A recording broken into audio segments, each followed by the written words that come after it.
Почитувани, добар ден. Гостинка во неделното интервју на Радио Слободна Европа е градоначалничката на град Скопје, господјата Даниела Арсовска.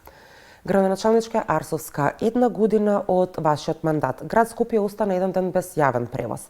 Приватните превозници не возат, со што се создаде еден вид хаос во јавниот превоз. Имаше протести во Водовод за сето тоа да финишира со протестен концерт во Младинскиот културен центар. Дали се доживувате себе си како успешна градоначалничка по ваквите случувања? Апсолутно, имајќи во предвид што е она кое што сакам да се постигне во градот, а тоа е да се воведе ред и систем кој што досега го немало. Легитимно право е правото на протест на секој кој што смета дека има нешто да каже пред јавноста, истото да го направи, меѓутоа исто така легитимно е и нашето право да се обидеме да направиме нешто што ќе биде подобро за сите граѓани, а не само за засегнати неколкумина на кои што им е нарушен комодитетот. И нормално е, како што видовте, политиката вмеша навистина сериозно прсти во сите овие случувања. Политиката треба да си има свое место, тоа место и форум не е тука, не треба да биде во сите овие јавни дејности кои што треба институциите да ги обавуваат во интерес на граѓаните, односно во јавните услуги кои што им ги обезбедуваме на граѓаните. Кога спомнавте политиката, дали со смената од претседателското столче во ЗЕЛС, чувствувате дека партиите се обидуваат да ве дисциплинираат? Тоа што се случи во ЗЕЛС беше едно политизирање и сметам дека е навистина фантастичен показател за на која ниво ни е државата. Единствената институција која што работи во делот на локалната самоуправа во насока на тоа да се подобрат сите оние работи кои што досега се склучувале и кои што досега сме имале, можност да видиме дека се детектирани, дека треба да се поправат. Одеднаш се политизира и имајќи во предвид фактот дека на никога не му одговара некој независен да биде на тоа столче, двете најголеми политички опции заедно кренаа раце и се здружија во тоа да ме сменат мене како прв човек таму. Поред она што досега се гледа кој како гласа во Советот, имате делумна подршка од Левица и од советниците на ДУИ. Кој од другите советници ве поддржуваат и колку?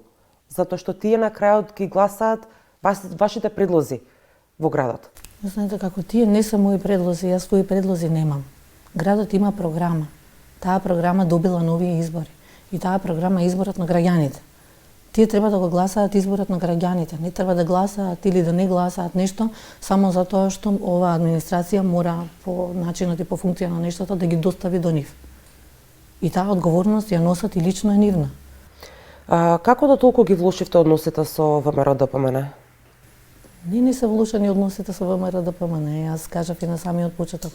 Пријатели имам од сите политички опции. Меѓутоа, тука се работи за личности, а не се работи за опции. Сепак, таму има проблем со оние кои што водат и кои што сметаа дека некој нешто им должи за тоа што поддржале нови избори. Јас тоа го кажав дека доколку така се сметало, тогаш тоа требало да се каже пред да ја добијам таа поддршка. Јас поддршката ја добив неусловена од ништо и така и очекував да биде. Принципите или тендерите беа клучниот проблем?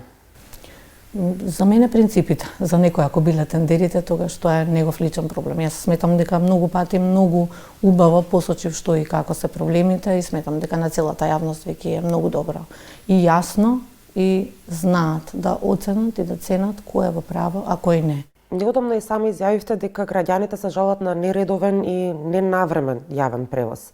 А советниците не го изглаша вашиот предлог за набавка на нови автобуси.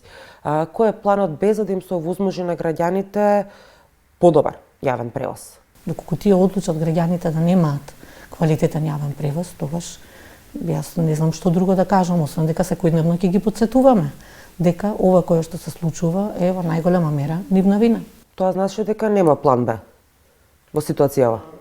Па план Б не знам како да истакнам дека она кое што се прави има реперкусии по сите.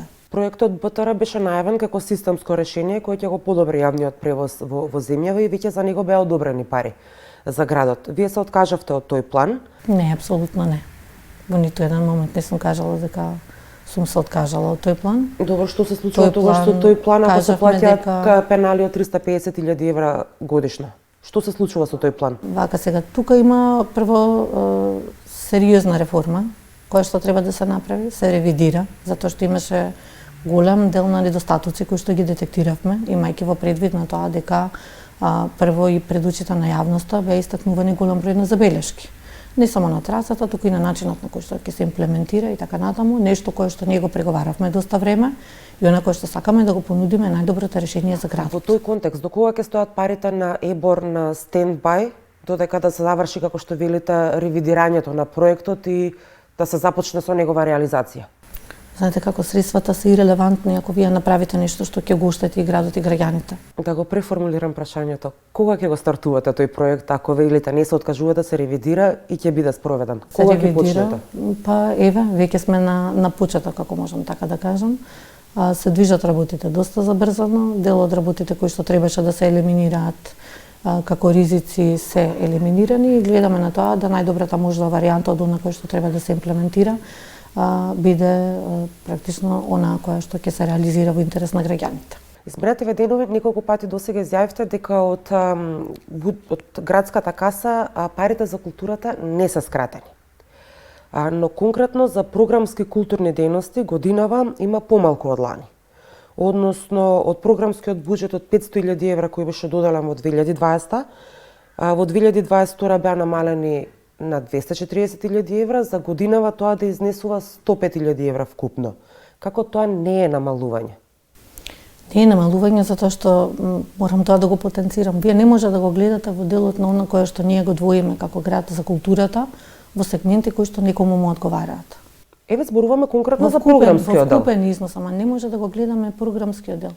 Ние имаме лимитиран буџет. Нашиот градски буџет е ограничен.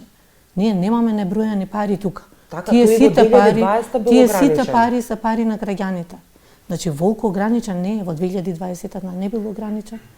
Сега имате енергетска криза, во која што треба да обезбедите улиците да бидат безбедни за граѓаните, каде што треба да овозможите јавен превоз за да можат да се стигнат граѓаните на своите работни места. А буџетот, вкупниот буџет во културата е малтене нечетнат. Значи, околу 250 милиони, 260 милиони, колку што бил и предходната година, толку и оваа година. Не дозволувам некој да ја политизира оваа. А и минатата година било поднамалено во однос на сегашната. Сега јас ги извадив конкретно К2, К3 и К4 програмите, кои што се однесуваат по-конкретно на културата. Ама повторно морам да ви кажам, ние зборуваме за две различни работи. Може да ви покажам јас зашто зборувам, за доколку зборуваме не, значи нема да навлегуваме, доколку зборуваме за буџет. Буџетот не можете да го земете со пинцета онаму каде што на вас ви одговара. Затоа што некој добива повеќе, некој добива помалку. Некоја институција со години добивала многу, некоја не добивала воопшто. Ние немаме само една институција културна во градот Скопје. Ние го имаме музејот на град Скопје која што годинава треба да работи на сериозна годишнина од семиотресот на градот. Биенале имаме. Несомнено дека и музеот и другите институции спаѓаат. Сите овие институции спаѓаат под овие три ставки: К3, К2 и К4. Уметничка, музичка, кинотечна и како се викаше културни манифестации последната ставка. Сегментот во овие три ставки годинава во однос на претходната година е помал за половина милиона евра. Во однос на годината претходно, односно во однос на 2021 година, е за речиси 900.000 евра помал. Повторно ви кажам, меѓутоа не гледате во кој сегмент е додадено, за да можат тие да го напредат своето работење, за да можат да испорачат по квалитетна услуга. Во предизборната кампања и по вашето назначување на градоначалничката функција, зборувавте за принципот на меритократија. За поистекот на мандатот, еве конкретно за МКЦ, кога зборуваме, по истекот на мандатот на ВД директорот Ванчо Богоев, поставивте ВД директор кој е само неколку дена привремено вработен, односно вработен преку агенција за привремени вработувања, и според неговата работна биографија која што беше објавена во медиумите, нема искуство во полето на културата. Дали ова се коси со вашите принципи за кои што говоревте за меритократија? Не, апсолутно. Сметам дека секоја институција треба да води лицето кое што може да пружи најмногу таа институција да функционира. Тоа значи дека на институциите, како личности кои што ги водат, им требаат квалитетни менаџери. Не секогаш тоа значи дека е тој човек најдобриот кој што има соодветни квалификации кои што некој би сакал да седи на тоа столче.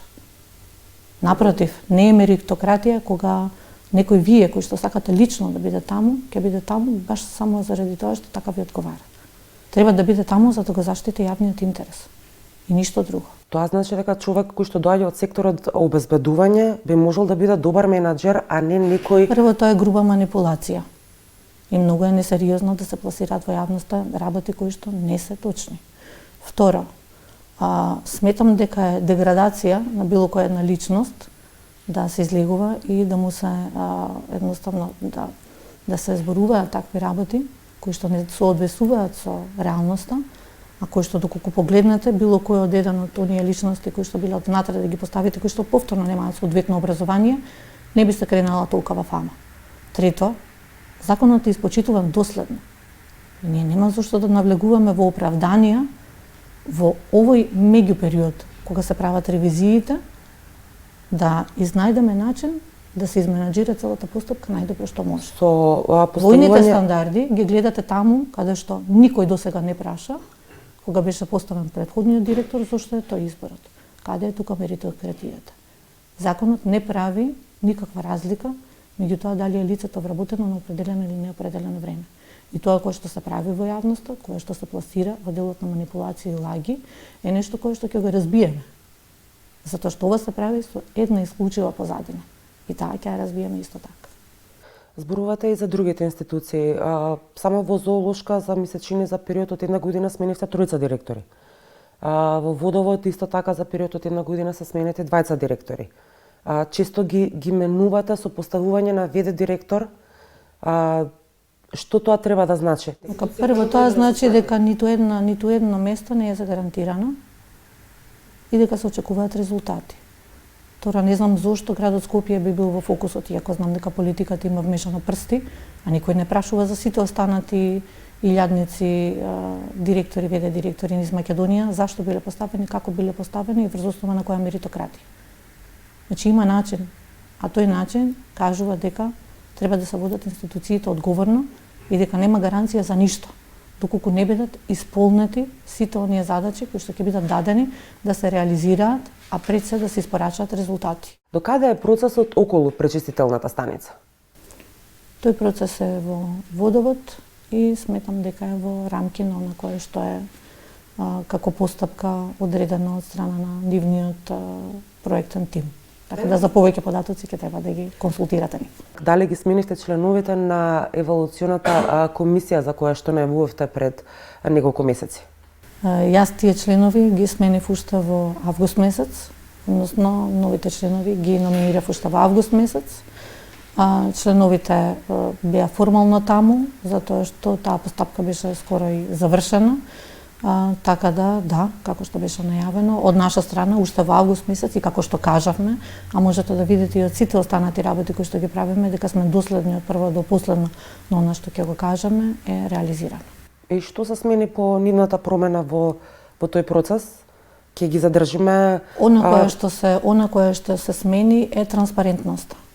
Транспарентноста значи дека неопходно е меѓуинституционално да се има информации кои што ќе бидат достапни за сите инволвирани институции кои што имаат своја одговорност во овој процес, да знаат што се случува. Дали тоа значи дека сега ќе е избегнат ризикот, односно градот Скопје ќе ги задржи оние грантови од 17 милиони евра и 60 милиони заеми кои што се наменети за пречистителната станица? Единственото нешто јас кое што го кажав е дека пречистителна станица за градот Скопје ќе има. Ви благодарам за разговорот. Ви благодарам и на вас и за поканата и за можноста да поразговараме на сите овие теми кои што се важни за Скопјани. Вам, почитувани, ви благодарам што го следевте неделното интервју на Радио Слободна Европа. До гледање.